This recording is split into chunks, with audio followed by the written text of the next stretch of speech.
Hello everyone, this is Defense Politics Asia, and this is the summary for the day of 453 to 455 for the 22nd to 24th of May 2023.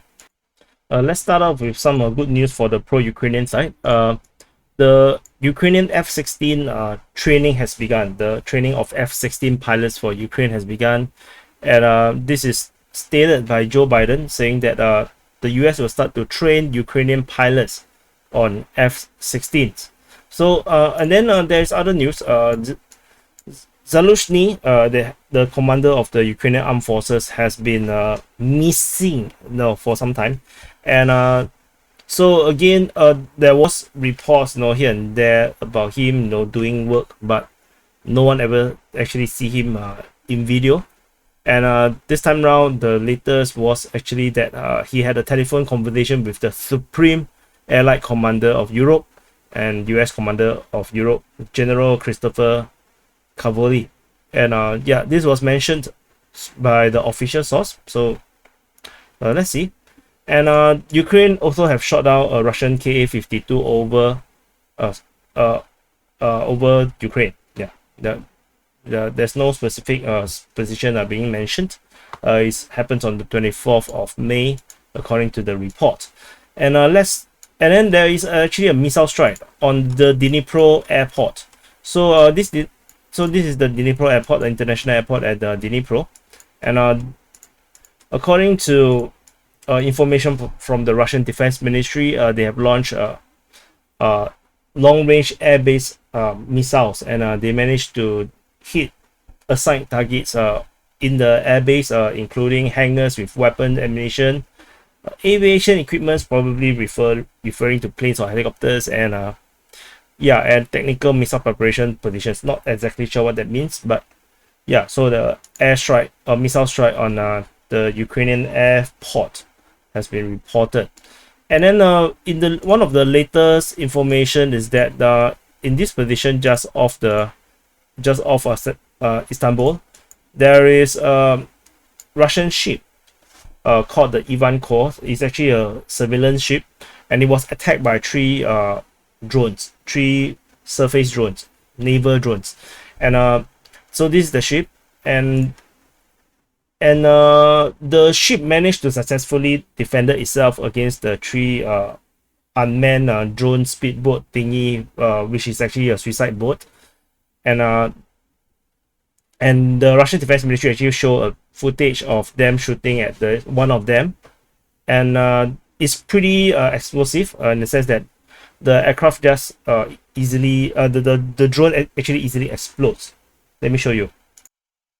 So you can see the footage here. You see a single machine gun bullet or rounds, basically once contact the entire thing explodes. So it's basically an entire explosive. So it's not particularly secure, easily destroyed. And so basically this is being hailed as some success story for the Russian Defense Ministry PR campaign. So yeah, it didn't really exactly get what it's supposed to achieve. And moving on to, into the southern front, at the Kherson front, we have nothing. There's no reports of any fighting over here. Over at the Zaporizhia line, we have some fighting reported. The Ukrainians reportedly attacked from Ohilske region, close to Ohilske. So this is actually Ohilske, the Ukrainian position, and they reportedly were attacking have recon operations around the region, and they got contacted by the Russian forces. Information is coming from the Russian Defense Ministry. They only say it's disrupted. They didn't say they destroyed it. Otherwise, we have a lot of bombardments. We have shelling reported at Kayamsky on the 23rd and 24th. We have shelling near Nesteryanka on the 22nd. We have shelling reported at Novodanilivka on the 23rd. Mala Tomashka was shelled from 22nd, 23rd, and 24th. So there must be some kind of a heavy Ukrainian presence in the area here at Tomashka. And And then we also have shelling reported at Marfopil on the 22nd, 23rd, and 24th. Similarly, it seems like there is some kind of major Ukrainian forces that's gathered around this region. And that's all. And then okay, there's one more Velika Novosselka on the 23rd. I think the video is quite disturbing, right? No, let's turn it off. Let's turn it off. I don't know. I find it a bit disturbing, I guess. A bit distracting. And moving on to, into the Donetsk front. At the Donetsk front, we have Ukrainian probing or attack at Novodonetsk in this direction. However, there is a Russian counter-attack or attack north of Novomayosk towards in the southwestern part of Prashestivka. This is reported by the Russian Defense Ministry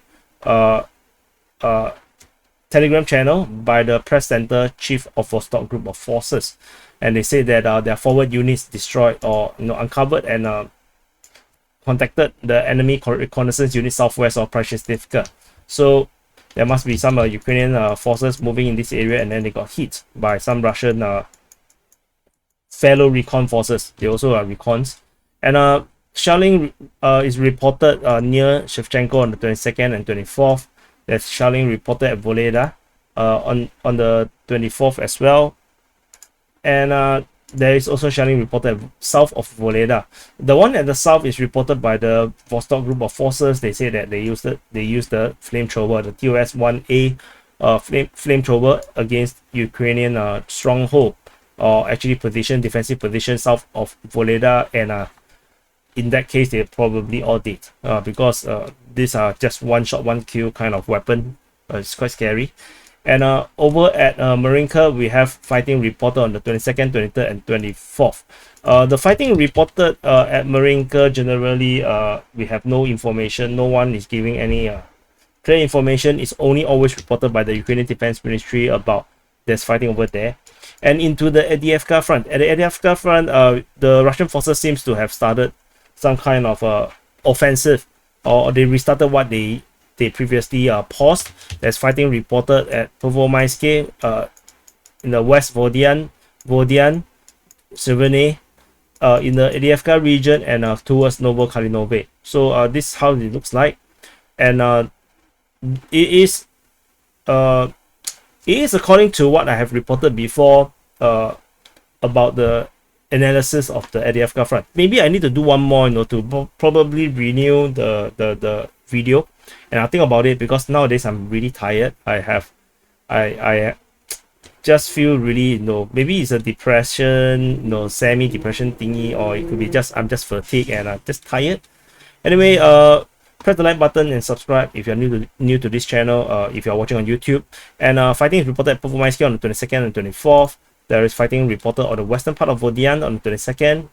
Fighting towards Germany on the 22nd, Vodian on the 22nd. And so you can see on the 22nd, we can actually see there's a major Russian operation pushing towards Germany, near Vodian, west of Vodian, and Pervomaiske. However, this action did not really yield results, so we didn't see any reports over the past 2 days regarding fighting in this region here. Fighting is still reported near Avdiivka by the Ukrainian Defense Ministry. I'm not sure where exactly is this referring to. And fighting is reported towards Novokalinove on the 22nd and on the 24th, with the Russian forces trying to capture Novokalinove.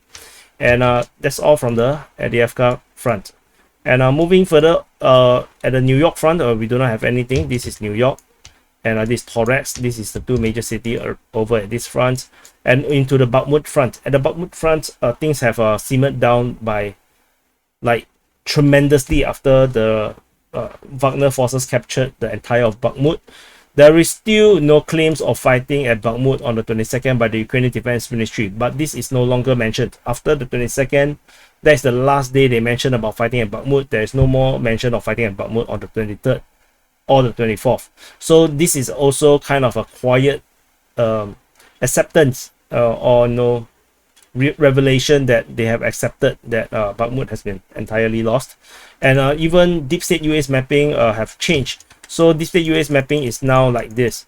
So they did their best to minimize or maximize the Ukrainian positions at Bakhmut, basically trying to say that at this shopping mall here, this is still Ukrainian, because Ukrainians are still shopping over there, but I don't think so. I think this is entirely Russian control now.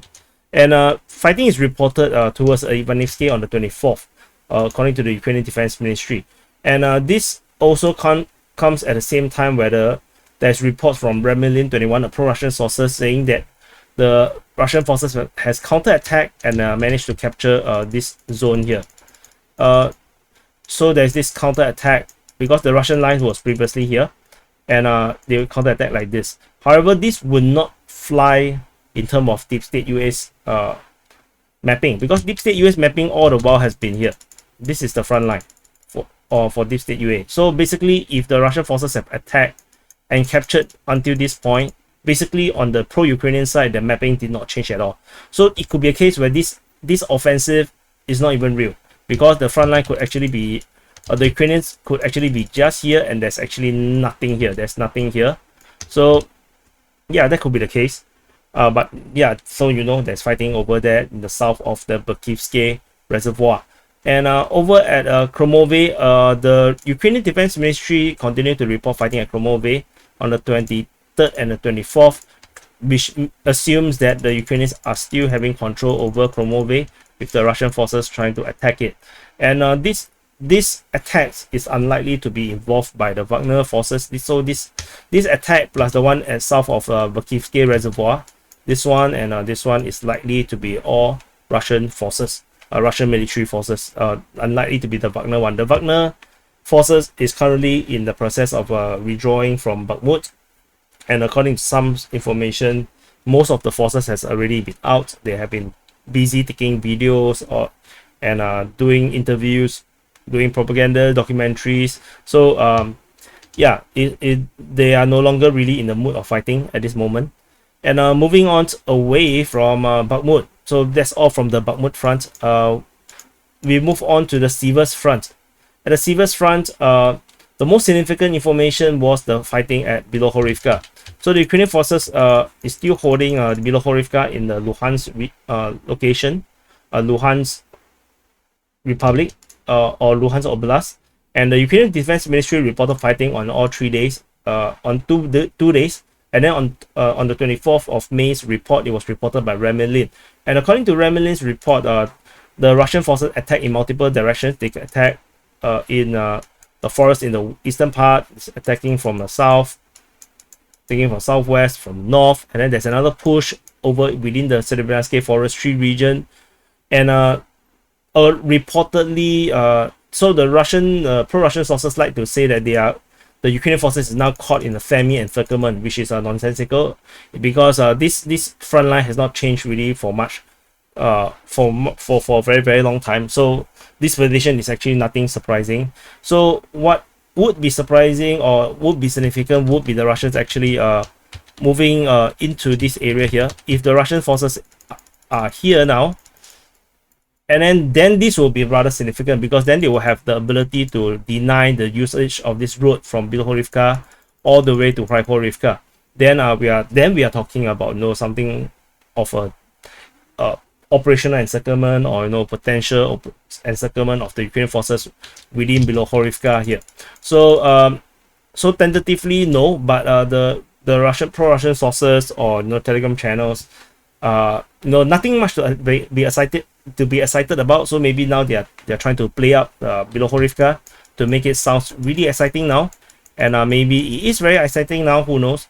So then there is a Ukrainian MiG-29 shot down over Krychorivka, which is actually quite significant, because we haven't had a shot down of a Ukrainian aircraft this far into the west, into the eastern part of the front line. And shelling is being reported at Krychorivka on the 22nd and 24th, according to the Russian Defense Ministry. Shelling is also reported at Serebrenka on the 23rd. And we are moving into the Crimea front. This is Crimea. And in the Crimea front, just as mentioned earlier, there was fighting reported within the Serebryansky forestry in the southeastern part of the Crimea, of this forest region. And so reportedly, they are trying to move all the way to the river region and try to control this river region so that they can actually deny the road from the other side of the river. Yeah, sounds like impossible to do. I think this is just made up story. And there's shelling reported within the Serebransky forestry on the 23rd. And shelling is being reported at Dibrova on 3 days, 22nd, 23rd, and 24th, according to the Russian Defense Ministry. And shelling is being reported at Torske. The amount of shelling at Dibrova does suggest that the Ukrainians have a huge force or huge entrenchments within this region, which is why there's so much shelling around this area here. And further up north, we have shelling reported at Nevsky on the 22nd and on the 24th. And that's all from the Crimea front. And moving away, before we go away, there is Ukrainian Mi-8 shot down over Lozove on the 22nd. And suspiciously, a similar report was being reported again. Mi-8 getting shot down over Lozove, but this time around is on the 24th. And information is actually reported by the Zapat group of forces. And this time around, they're a bit more detailed. They say that it's shot down by the Igla manpad.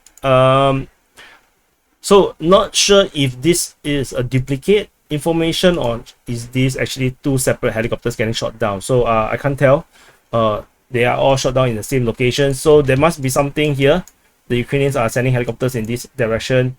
So not exactly sure. Or maybe the helicopters fly here and then they fire, their rockets into the Russian positions, and then they got shot down. So I'm not sure if that's the case. So, and give me a while.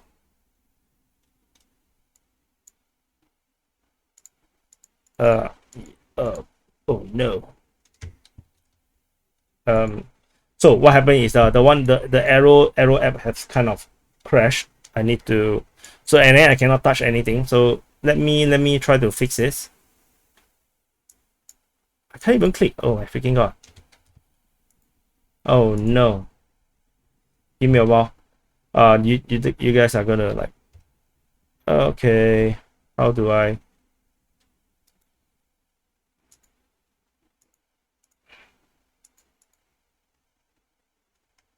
404.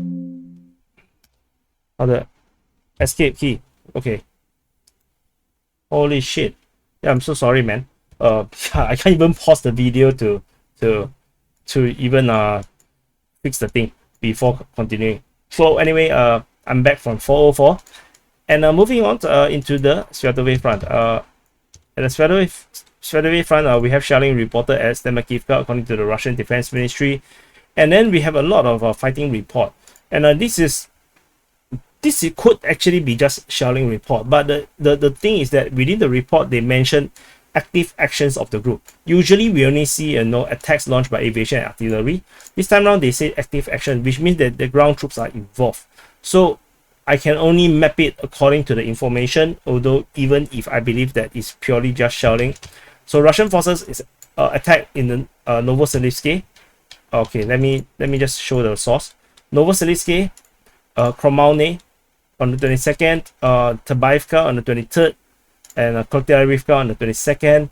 And as you can see, it's 22nd and 23rd. The wording is used across 2 different days. And then the Ukrainians also do probing at Kaislivka on the 22nd, on the 24th, and at Ivanivka on the 22nd. And then we have Timkovka on the 22nd by the Ukrainians.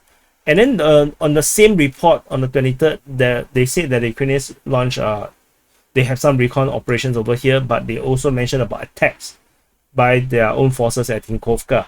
And shelling is reported on the 24th at Tinkovka. Shelling is reported at Pershotravneve on the 24th.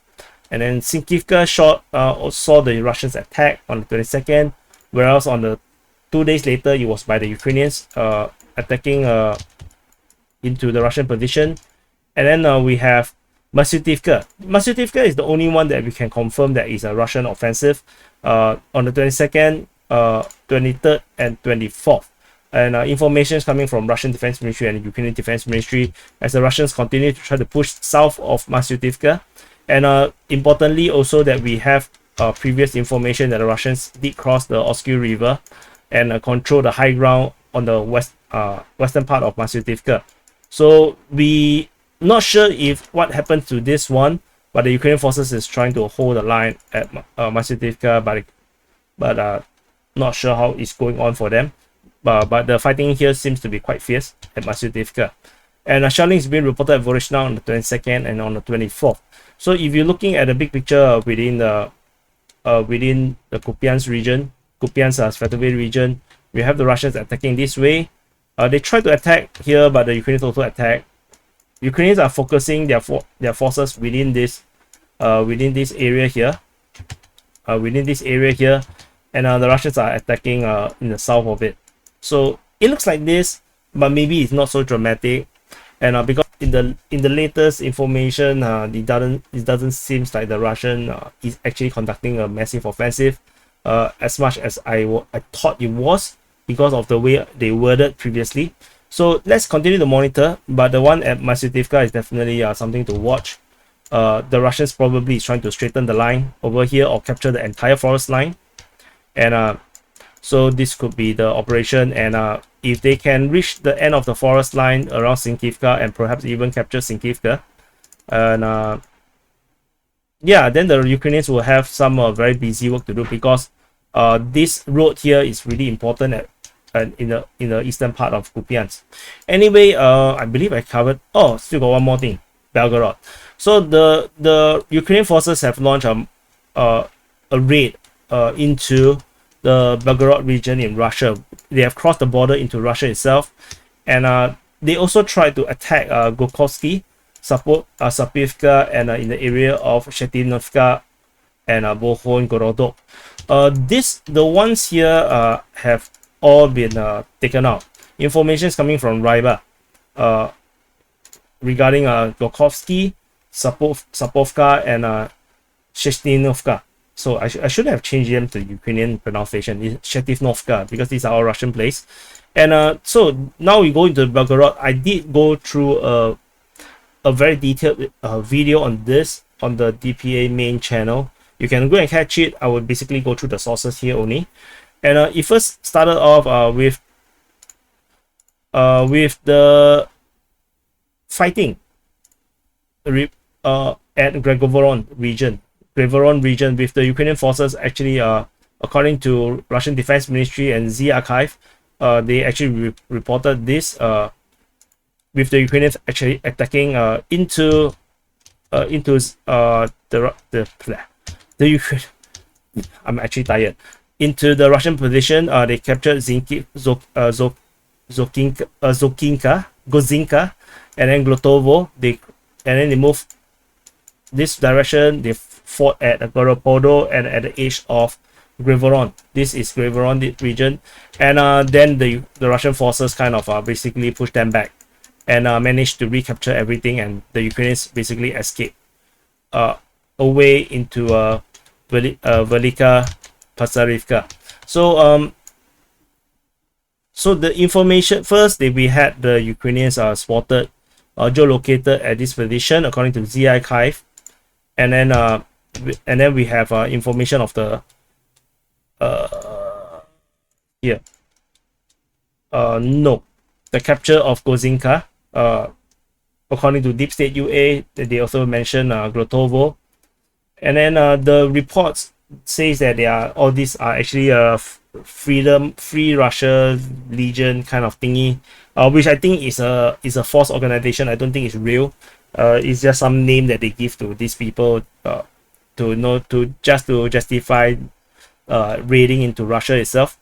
And then fighting was then reported at Grivoron, according to Z Archive and Ryba, all are pro-Russian sources. Then we have the Russians then fight back. Fighting is reported at Grivoron in the outskirts. It's probably around this area here. And the fighting was reported at Goropodo, according to Z Archive. And then the Russians kind of counter-attack by the night time of the 22nd. And then you see these images is taken in the night, and the Russian forces was attacking already in Glotovo. And then they managed on the next day confirm the recapture of Glotovo. And with the recapturing of Glotovo means that the Ukrainian forces at Grivoron and Goropodo has basically either destroyed or have withdrawn. And then the Russian forces declared the capture of Gozinka. And finally, there was before that there was some reinforcement being reported going into Kozinka, but it probably wasn't much things. Maybe it's just there to facilitate the withdrawal. And then we have the Russian re-established control over the border crossing. And allegedly by pro-Russian sources, they say that the Ukrainians have lost two Max Pro vehicles, and then three different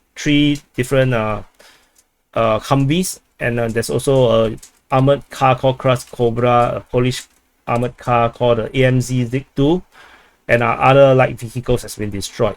So the Ukrainian forces basically then withdraw all the way to Velika Pasarivka, and according to information, there is up to 500 Ukrainian troops at this position, and this was reported by Ryba, the pro-Russian source.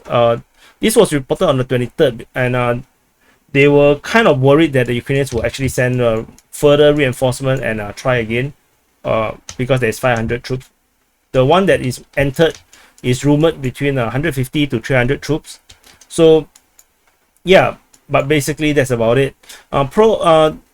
Ukrainian propaganda, or pro-Ukrainian information says that and basically this is actually first mentioned by the DIU, the Defense Intelligence of Ukraine, claiming that the Russians are panic evacuating nuclear weapons from this facility here just off the border region. And using logic, you probably also understand that it's impossible for this area to have any strategic or important or dangerous weapons to be positioned so close to the border of a country that you are at war with. So basically, I think this is just nonsense. And as usual, DIU tends to just propagate propaganda and misinformation. So DIU's information do have to take with a massive pinch of MSG. So anyway, that's everything. This is the summary for the day of 453, for the 455 to 455 for the 22nd to 24th of May. For those watching on YouTube, subscribe, press the like button, and I'll see you in the next update.